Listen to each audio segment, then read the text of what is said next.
নমস্কার বন্ধুরা, আপনাদের সবাইকে নতুন একটি ব্লগে স্বাগত জানাই। তো আজকে আবার চলে এলাম আপনাদের সাথে নতুন একটি ব্লগ শেয়ার করতে।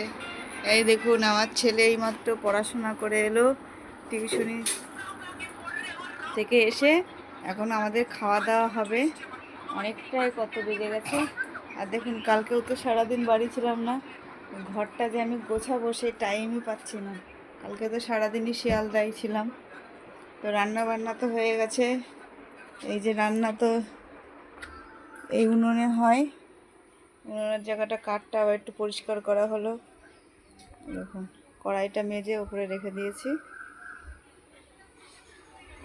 আর এই যে ভাত, এইটা এখানে রেখে দিয়েছি।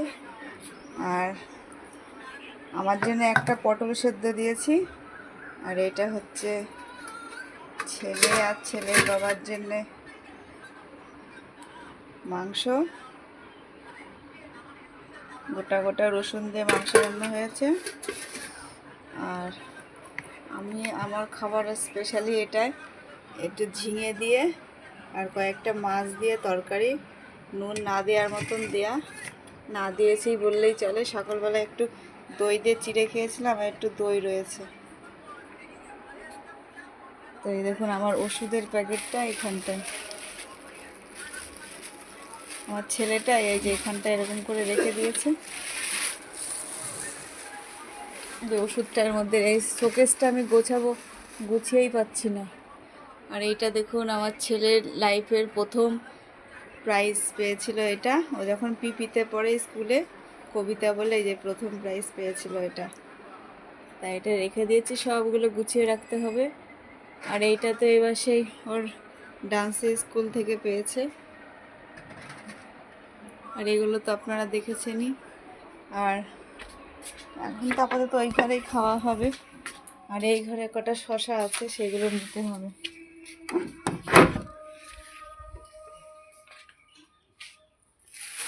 এখানে এই খাটটা যে আমি কবে গোছাবো সেটাই পাচ্ছি না। দেখুন, কতগুলো ক্যাপসিকাম এখানে রাখা রয়েছে।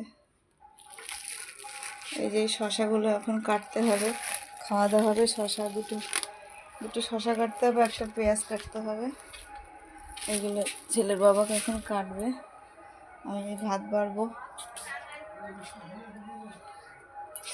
আর ইয়ে দেখুন, জুতোটা ধুয়ে দিয়েছি। আর আজকে তো মাঝে মাঝেই রোদ, মাঝে মাঝেই বৃষ্টি। কখন যে কী হচ্ছে নিজেই বুঝতে পারছি না। আর এখন দেখুন, আবার কত সুন্দর হাওয়া বইছে, ঠান্ডা ঠান্ডা লাগছে আমার এখন।